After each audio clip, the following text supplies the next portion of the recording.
பிரியமானவர்களே, இயேசு கிறிஸ்துவின் நாமத்தில் உங்களை நான் வாழ்த்துகிறேன். இது உலகத்திலே முதல் அமைக்கப்பட்ட ஒரு பிரேயர் டவர், ஒரு ஜெப கோபுரம். அங்கிருந்து கொண்டு உங்களோடு பேசுகிறேன்.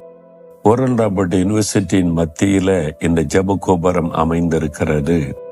தேவ மனிதர் ஓரல் ராபர்ட் அவர்களுக்கு கொடுத்த தரிசனத்தின்படி இந்த பிரேயர் டவர் கட்டப்பட்டு இங்கே பிரேயர் ரூம்ஸ் எல்லாம் இருக்குது.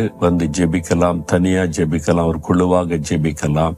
இங்கே எப்பொழுதும் ஜெபிப்பதற்கு வசதியாக இந்த பிரேயர் டவர் கட்டப்பட்டு இருக்கிறது. இங்கே அன்மையான தேவ மனிதர் ஓரல் ராபர்ட் ஒரு அழகான வார்த்தை எழுதி வச்சிருக்கிறாங்க. Do you want God's guidance for your life and direction for your future? Listen and listen again and listen today. நீங்க கவனிங்க, கேளுங்க என்பதாக சொல்லுகிறார். என்ன கேட்கணும்? ஆண்டவர் பேசுவதை கேட்பாரு, ஆண்டவர் என்ன சொல்லுகிறார் என்பதை கவனிப்பாரு. அதுலதான் உங்களுடைய எதிர்காலத்துக்கான கைடன்ஸ் ஆண்டவர் வைத்திருக்கிறார் என்பதாக. அதனால்தான் இந்த வாக் வித் ஜீசஸ் நிகழ்ச்சியில ஒவ்வொரு நாளும் வேத வசனம் உங்களுக்கு சொல்லப்படுகிறது. வசனத்தை நீங்க கேட்கணும், அதன் மூலமாய் கர்த்தர் கைடன்ஸ் கொடுப்பார் என்று. அது மாத்திரம் இங்க ஒரு அழகான வேத வசனம் எழுதி வைக்கப்பட்டிருக்கிறது. எரேமியா 33:3, என்னை நோக்கி கூப்பிடு, அப்பொழுது நான் உனக்கு உத்தரவு கொடுத்து நீ அறியாததும் உனக்கு எட்டாததுமான பெரிய காரியங்களை உனக்கு அறிவிப்பேன். வானத்தை பூமி உண்டாக்கின ஆண்டவர் சொல்றார், என் மகனே மகளே, என்னை நோக்கி கூப்பிடு, என்னை நோக்கி கூப்பிடு, நான் உனக்கு பதில் தருவேன். அது மாத்திரல்ல, நீ அறியாததும் எட்டாததுமான பெரிய காரியத்தை உனக்கு அறிவிப்பேன் என்று ஆண்டவர் சொல்லுகிறார்.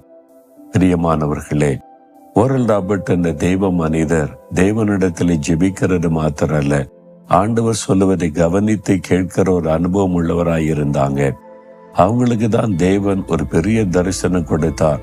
ஓரல் ராபர்ட் யூனிவர்சிட்டி ஆரம்பித்து வரப்போகிற சந்ததி வாலிபர்களுக்கென்று, அவருடைய எதிர்காலத்திற்கென்று ஒரு அருமையான யூனிவர்சிட்டியை ஸ்தாபிக்கும்படி அவங்க தேவனுடைய குரலை கேட்டதுனால இந்த பிரம்மாண்டமான பெரிய கேம்பஸை ஆண்டவர் கொடுத்து இன்றைக்கு வரைக்கும் அந்த தேவ மனிதர் பரலோக ராஜ்யத்துக்கு போயிட்டாங்க.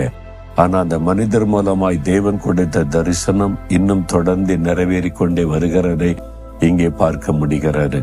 அதற்கு காரணம், கர்த்தரை நோக்கி கூப்பிட்ட பொழுது அறியாததும் எட்டாததுமான பெரிய காரியத்தை கர்த்தர் செய்தார், உங்களுக்கு செய்வார். கர்த்தரை நோக்கி கூப்பிடுங்க, அவர் என்ன சொல்லுகிறார் என்பதை கவனிங்க, உங்க வாழ்க்கையில பெரிய காரியம் நடக்கும். இன்றைக்கு இப்போ தேவனுடைய வார்த்தை உங்களுக்கு தேடி வருகிறது.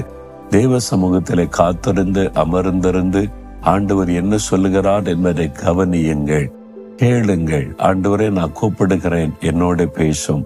நீ செய்ய போகிற பெரிய காரியம் என்ன? என்னை குறித்து, என் பிள்ளைகளை குறித்து, எதிர்காலத்து குறித்து என்ன திட்டம் வைத்திருக்கிறீர்? நீங்க கேட்டு பாருங்க. அழகாய் கர்த்தர் உங்களோடு பேசுவார். உங்களுடைய வாழ்க்கையில் அற்புதங்களும் அடையாளங்களும் நடக்கும். நீங்க தடுமாறி கொண்டிருக்கிற காரியத்துல கொஞ்சம் நிதானமாய் அமர்ந்து ஆண்டவர் சொல்லுவதை கவனிக்க பழகிட்டீங்கன்னா உங்களுடைய வாழ்க்கை ஆசீர்வாதமாய் இருக்கும். அதற்கு ஒப்பு கொடுக்கிறீங்களா?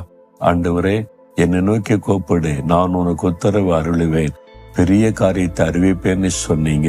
இந்த மகன், இந்த மகள் இன்றைக்கு நோக்கி கூப்பிடுகிறதுனால பெரிய காரியத்தை அவளுக்கு வெளிப்படுத்தி அவளை ஆசீர்வதித்து மகிழ பண்ணும். இயேசுவின் நாமத்தில் ஜெபிக்கிறேன் பிதாவே. ஆமேன், ஆமேன்.